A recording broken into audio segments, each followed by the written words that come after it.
Hola, ¿qué tal? Hoy vamos a meternos de lleno en una idea fascinante y la verdad súper poderosa que nos protege a todos y todas, a veces sin que ni nos demos cuenta.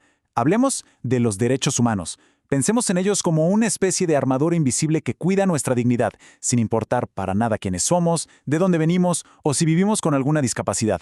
A ver, la pregunta parece sencilla, ¿no? Pero, detrás de ella hay siglos y siglos de luchas y de ideas que de verdad cambiaron el mundo.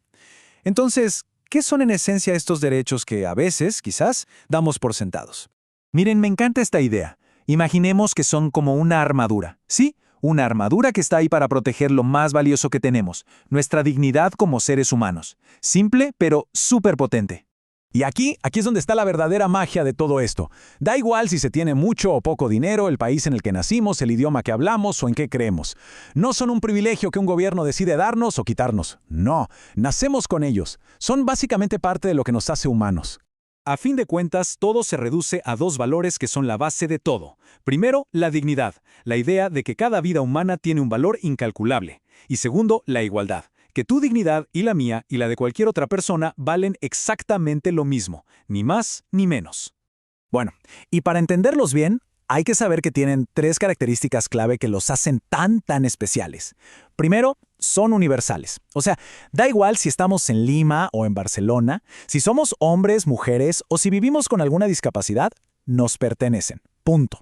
Segundo, son inalienables. Esto quiere decir que nadie, pero absolutamente nadie, nos los puede quitar. Y tercero, son indivisibles. No se vale decir, bueno, respeto la libertad de expresión, pero el derecho a la salud no tanto. No, funcionan como un paquete completo.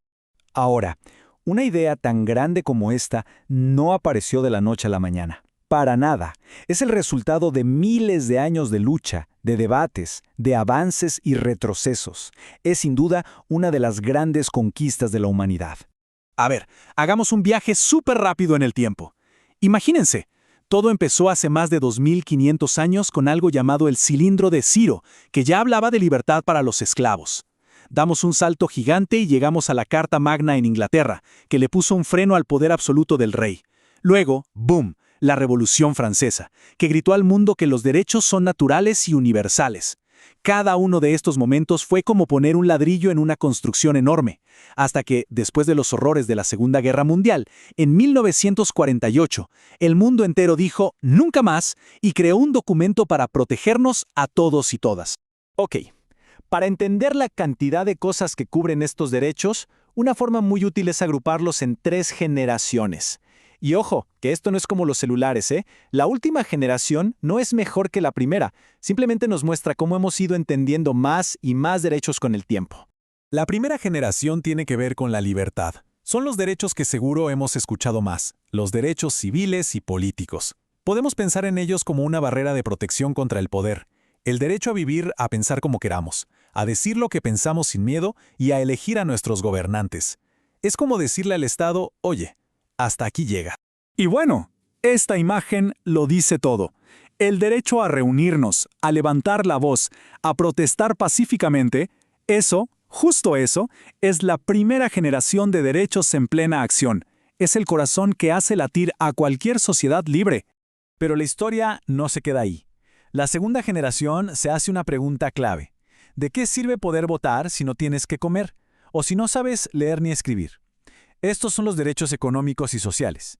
Hablan de un trabajo digno, de tener acceso a la salud, a la educación, a una casa. Son los derechos que nos permiten de verdad vivir con dignidad. Y luego, la tercera generación da un paso más. Ya no piensas solo en la persona de forma individual, sino en la comunidad, en todos nosotros como grupo. Son los derechos colectivos, el derecho a vivir en paz, a tener un medio ambiente sano, el derecho de los pueblos a decidir su futuro. Porque al final, nuestra dignidad también depende del mundo que compartimos. Y este es el punto clave de todo. No podemos elegir. Todos, absolutamente todos los derechos están entrelazados. Pensemos, ¿cómo se puede participar en política, que es un derecho de primera generación, si no se tiene acceso a la educación, que es de segunda? ¿O cómo podemos estar sanos, un derecho de segunda generación, si el aire que respiramos está contaminado, afectando un derecho de tercera? ¿Ven? Todo es una sola red. Muy bien. Tenemos esta lista de derechos que suena increíble. Pero, ¿quién se encarga de que se cumplan? ¿Quién es el guardián de nuestra armadura? Pues la respuesta principal es el Estado.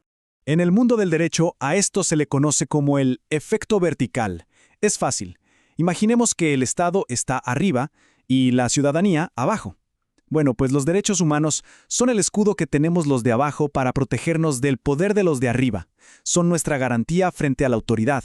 El Estado tiene básicamente 3 deberes principales. El primero es respetar. Esto es fácil, es una obligación de no hacer, como no torturar o no censurar. El segundo es proteger, o sea, asegurarse de que otros, por ejemplo empresas, o incluso otras personas, no violen nuestros derechos. Y el tercero es cumplir, y esto sí implica hacer cosas, como construir hospitales o asegurar que las escuelas funcionen bien. Pongamos un ejemplo súper claro para que se entienda bien. El derecho a la educación. Respetar significa que el Estado no se mete si unos padres quieren elegir una escuela particular para sus hijos. Proteger significa que el Estado tiene que actuar si alguien quien sea impide que una niña o un niño vaya a la escuela. Y cumplir, pues significa construir escuelas públicas y que sean accesibles para todo el mundo, con rampas si es necesario, con materiales para estudiantes con discapacidad y claro, garantizando que la educación que se da ahí sea de buena calidad. Entonces, cuando juntamos todas las piezas de este rompecabezas, empezamos a entender por qué esta idea de los derechos humanos es una de las más revolucionarias de toda la historia. Esa Declaración Universal de 1948 es como nuestra brújula moral como humanidad. Es la promesa que nos hicimos todos los países de que, sin importar las diferencias, compartimos un ideal común, la fe profunda en el valor de cada persona. Y al final, de eso se trata. Esto no es solo un tema de leyes o de política, es un tema de humanidad.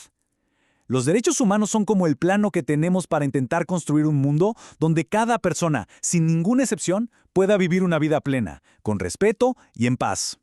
Y todo esto nos deja con una pregunta final. Sí, el Estado tiene la mayor responsabilidad, claro, pero los derechos no viven solo en el papel de los tratados, viven en nuestras acciones de todos los días. Así que la pregunta en realidad es para cada uno de nosotros. ¿Qué pequeño ladrillo vamos a poner hoy para construir ese mundo más justo?